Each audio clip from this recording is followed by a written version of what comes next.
রাজা কৃষ্ণচন্দ্রের এক বিধবা পিসি ছিলেন। তার কোনো ছেলেপুলে ছিল না, অঢেল টাকা। খাবে কে? কিন্তু তিনি টাকা কড়ি কাউকে দান করতেন না।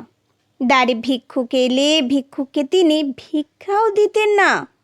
ভিক্ষুককে শুধু হাতে ফিরে যেতে হতো। এমন হাড় কিপটে ছিল সেই পিসি। রাজা একদিন কথায় কথায় তার পিসির কথা বলে ফেললেন। গোপালকে বললেন, তোমরা কেউ হাজার চেষ্টা করেও তার কাছ থেকে ফুটো কড়িটি আনতে পারবে না। গোপাল বললেন, আমি পারবো মহারাজ। রাজা কৃষ্ণচন্দ্র বললেন, বেশ, আনো। তুমি যা আনতে পারবে আমি তার 4 গুণ পুরস্কার তোমাকে দেব। কিন্তু গোপাল পরের দিনই রওনা হলেন রাজা কৃষ্ণচন্দ্রের কিপ্টে পিসির বাড়ি। গিয়ে ষষ্ঠাঙ্গে প্রণাম করলেন পিসিকে। বললেন, পিসিমা, বড় বিপদ আমার। কদিন আগে এক জ্যোতিষীকে হাত দেখিয়েছিলাম। তিনি বলেছেন আমার পরমায়ু নাকি মাত্র 3 মাস।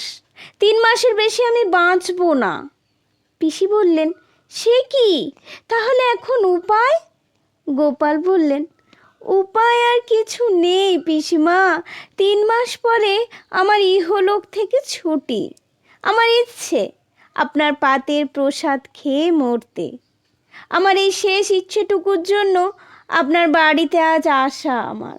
পিসিমা বুঝলেন মৃত্যু পথযাত্রী একজনার শেষ ইচ্ছে পূরণ করতে অনিচ্ছা দেখালে নরক ভোগ করতে হবে। তাই তিনি রাজি না হয়ে পারলেন না। বললেন, তা প্রসাদ খাবি, এ আর এমন কি কথা? আমি বিধবা মানুষ, নিরামিষ খাই, তোকে তাই খেতে হবে বাবা। গোপাল বললেন, নিরামিষ? আজ আমার কাছে অমৃত। আজ দুপুরে আপনার পাতে নিরামিষ প্রসাদ খেয়ে এ জীবন ধন্য করতে চাই। পিসিমা খুবই কিপ্টে।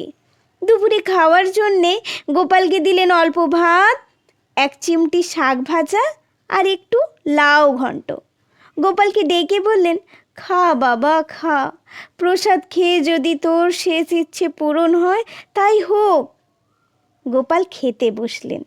খাবার দিয়ে পিসি তখন হাত ধুতে গেছেন। গোপাল সেই ফাঁকে তার ফতুয়ার পকেট থেকে বের করলেন বাড়ি থেকে নিয়ে আসা কাগজের ঠোঙায় মোড়া ভাজা কুচো চিংড়ি। তা মিশিয়ে দিলেন লাউ ঘন্টের সঙ্গে। পিসি হাত ধুয়ে ফিরে এলে গোপাল বললেন, পিসি, তোমার হাতে রান্নাটা খাসা হয়েছে, বেশ সুস্বাদু হয়েছে। এই চিংড়ির লাউ ঘন্টটা দারুণ দারুণ।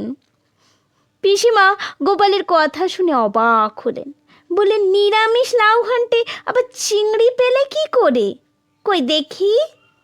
পিসিমার এই বলে গোপালের থালার উপর ঝুঁকে পরখ করতে গিয়ে মুখ বিকৃত করে বললেন, আরে ছি ছি, সত্যিই তো কুচো চিংড়ি।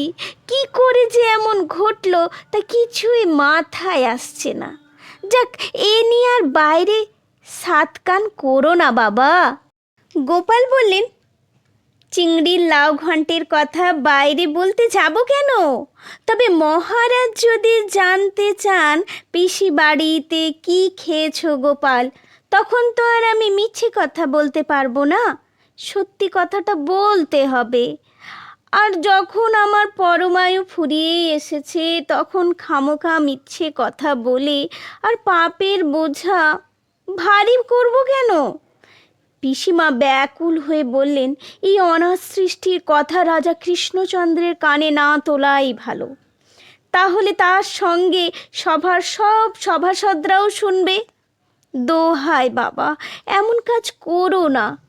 পিসিমার অস্থিরতা দেখে গোপাল মনে মনে খুশি হলেন। আপনার জন্য আমি যে কোনো পাপ কাজ করতে রাজি। চিংড়ির কথা গোপন রাখবো। কোনো কাক পক্ষীও এ কথা শুনতে পাবে না। তবে তার বিনিময় 1000 খানেক টাকা আমাকে দিতে হবে। পিসিমা 1000 টাকার কথা শুনে আঁতকে উঠলেন। বললেন, এ কি বলছো বাবা গোপাল? তার চেয়ে বরং আমাকে মেরে ফেলো। তাও আচ্ছা, তবু অত টাকা দিতে পারবো না। পিসিমা ও গোপালের মধ্যে চলল টানাপোড়েন। শেষ রফা হলো 500 টাকায়। কিপ্টে পিসি নাচার হয়ে 500 টাকা দিয়ে কোনো ক্রমে কেলেঙ্কারি মিটিয়ে নিলেন।